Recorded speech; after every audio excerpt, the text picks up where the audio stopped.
Welcome back to the New World Next Week. I'm James Corbett of CorbettReport.com. And I'm James Evan Pilato of MediaMonarchy.com. What happens to the internet on October 1st? We've got that story, plus the latest on America's next top president, and really all our stories this week are about dates and times, because in a lot of ways it's later than you think. Obama extends 9/11 state of emergency for his 8th, and we can only assume final time. Consistent with Section 202D of the National Emergencies Act, continuing, for 1 year, the national emergency previously declared on September 14th, 2001 in Proclamation 7463 with respect to the terrorist attacks of September 11, 2001 and the continuing and immediate threat of further attacks on the United States.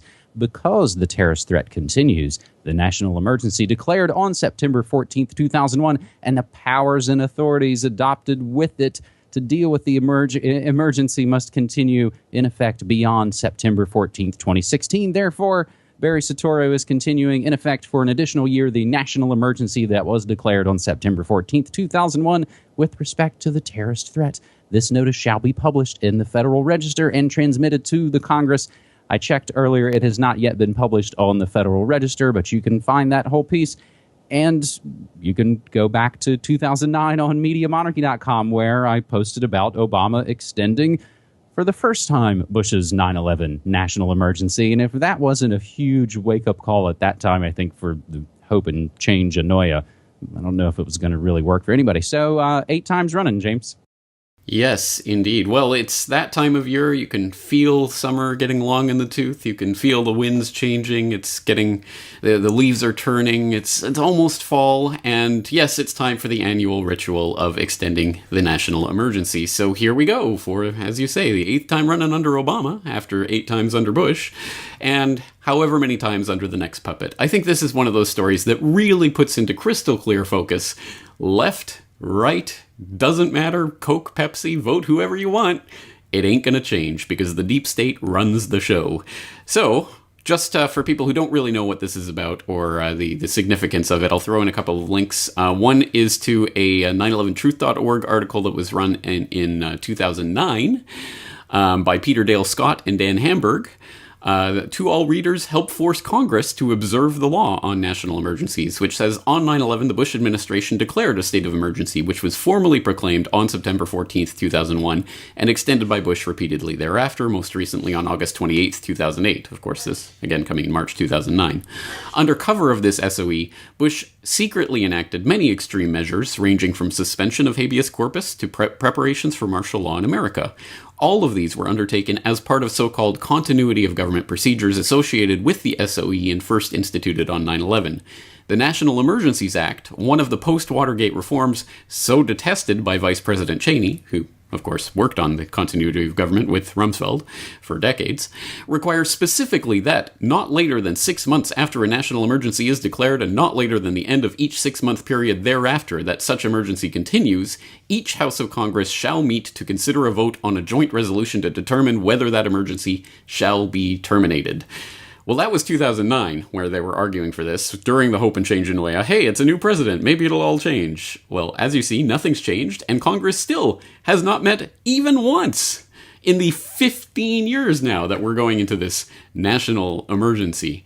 And there's a follow-up that I'll put in the show notes as well, The Deep State Behind U.S. Democracy from VoltaireNet, which was an interview with Peter Dale Scott where he was talking about this in 2010, after Obama did extend the emergency, in which he said that he'd been told off the record by congressmen that the National Emergencies Act doesn't apply in the case of continuity of government operations.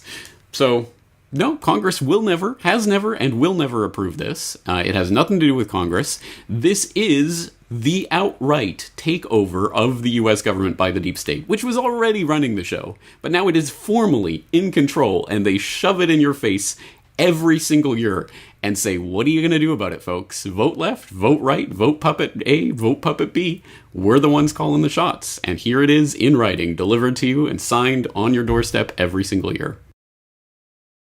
I even found myself thinking about the play on words there of state of emergency. We talk about, the state and statists. That is their business. Their business is good when it's emergency. It's all based on sort of the order out of chaos. And I think a lot of times, when we look at the words that are actually kind of telegraph exactly what's going on. So there's a lot of chatter slowly building, and as we noted for this episode 282 of New World Next Week, it's just now cracking September 1st as you're watching this episode. U.S. set to relinquish internet stewardship on October 1st when the Obama administration announced its plan to give up U.S. protection of the internet back in 2014. It promised the United Nations would never take control. But because of the administration's naivete or arrogance, UN control is the likely result if the U.S. gives up its internet stewardship as planned at midnight on September 30th. Without the U.S. contract, ICANN, Internet Corporation for Assigned Names and Numbers, would seek to be overseen by another governmental group so as to keep its antitrust exemption. Authoritarian regimes have already proposed ICANN become part of the UN to make it easier for them to censor the internet globally. Perhaps in its arrogance, the administration knew all along ICANN would lose its antitrust immunity and look to the United Nations as an alternative. Congress, here they are again, could have voted to give ICANN an antitrust exemption, but the internet giveaway plan too flawed for legislative approval. The only thing worse than a monopoly, as this article notes, and I'll tell you where it's coming from in just a moment, the only thing worse than a monopoly overseen by the U.S. government is a monopoly overseen by a web-censoring United Nations. Congress still has time to extend its ban on the Obama administration giving up protection of the internet. So this comes from the Wall Street Journal. Now, if you start to Google, you'll find, or start to start page, or whatever controlled or uncontrolled search engine you like, you're still going to find the same article saying, we're giving away the internet. What are we going to do? So I'll include the Wall Street Journal article, and I'll also include Snopes, because they just say, despite what critics charge, the U.S. isn't giving away the internet, but relinquishing control over a critical component of its infrastructure. Not a trivial difference. Not a trivial difference. In fact, I'm pleasantly surprised. Snopes is making the point that I was going to make in all of this. So good. Yes, it's not the internet. They don't control the internet. They're controlling the DNS system, the domain name system. And what is that? I'll throw in a link for people who don't know what that is. How IT Works, Domain Name System by Regis Donovan. I'll throw that in the links if you really want to read about it. But essentially, it's a phone book. And you have to have a centralized way of controlling, who gets what phone number, essentially. But all it is converting your 77.234.176.99 into MediaMonarchy.com so people can type MediaMonarchy.com and get to your website. Well, it's not that essential to the functioning of the internet. I mean, we've certainly incorporated it to the point where people would probably never go to any other system, but that's what it is. It's essentially a phone book. So if only there was a way to organize something like that in a decentralized manner without having centralized control by a body like Icke. Oh, wait, isn't that exactly what blockchain technology is about? Decentralized ledgers? So if only there was a way that we could use a decentralized blockchain-based ledger to create an alternative DNS. Oh wait, it's already been done. .bit is a top-level domain that is not managed by ICANN. It is managed on a blockchain, the Namecoin blockchain, and is administered in a decentralized fashion. There's no possible way that the ICE or any other government agency can come in and seize a .bit domain because there's nothing to seize because it's decentralized. That is the real answer here. And I've already done an interview on this. Interview 846 back in 2014, the censorship solution with Michael Dean, where we talked about the .bit top-level domain and how it works and why it's important and why it makes DNS irrelevant. It does not matter if it's UN controlled or anything else because it is uncensorable. Obviously, I think we need to update this for this upcoming October 1st handover to make people aware of what this is about and what the solution really is. So I will be getting Michael Dean back on the show, I hope, to continue talking about that and update us about .bit. But that's what this is really about. And so, yes, I mean, this is an important story, but it's important to know there is a solution. There is an alternative. But that's not ultimately where kind of controlled conversations want to go. So was it last week or the week before we were talking about MacGuffins? We were talking about red herrings. Is this another situation where all the internet and all the different groups that call themselves all the different things get all up in arms about the wrong thing, maybe? In a way, because it's always looking back to centralized control. Oh, well, we want centralized control in the hands of the U.S. government, not in the hands of the UN. Hello? Anybody listening? That does not make the fundamental difference. We want decentralized systems that do not rely on that central control. So yes, fundamentally, people have to get out of the mindset that they're in and realize there are solutions that are being worked on. They do require a bit of technical knowledge to understand how they're working, but honestly, if we don't put in that time and effort, then people who don't put in the time and effort deserve what they get. We'll put it that way. So to make a media analogy, which is the way I usually kind of put things, I don't know if we should leave links to it. There's a fantastic British show that was called The IT Crowd, and it skewered corporate culture and popular culture and tech, all of those things. One of the running gags throughout the series is that they trick their boss into thinking a little box is the internet. And no, she thinks that if, you hide the internet, let's hide. That seems like what this story is. They think the internet is just this box and it's this singular thing that we could turn it off or on or hand over, control to one place or the other. Our last story about times and dates and schedules on this New World Next Week, episode 282. Homeland Security wants to take over elections as critical infrastructure. Even before the FBI identified new cyber attacks on 2 separate state election boards, the Department of Homeland Security, coincidentally and fortunately for them, began considering declaring the election a critical infrastructure, giving it the same control over security it has over fantastic things like Wall Street and the electric power grid.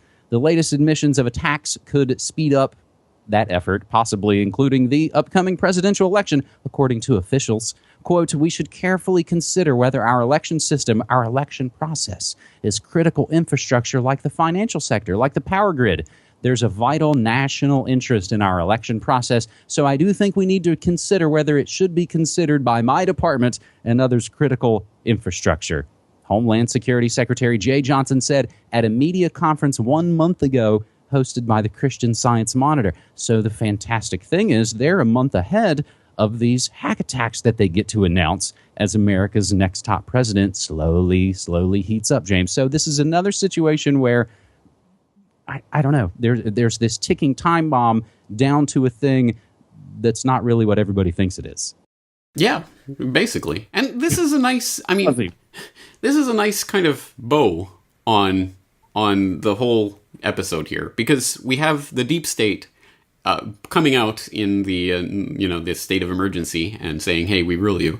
And we have the misdirection. The UN is taking over the internet, which is a misdirection. And here we have really the sort of formalization of the deep state and the misdirections they run in the new paradigm. It's not going to just be terrorist attacks. It's going to be cyber terrorist attacks that are then going to be used, virtual flag, false flag terrorist attacks that are then going to be used to claw in all these powers for the deep state. The deep state already runs the elections, but now they're just formalizing it. And here we go. We're going to be in control, and the Department of Homeland Security is going to be there on the scene, right?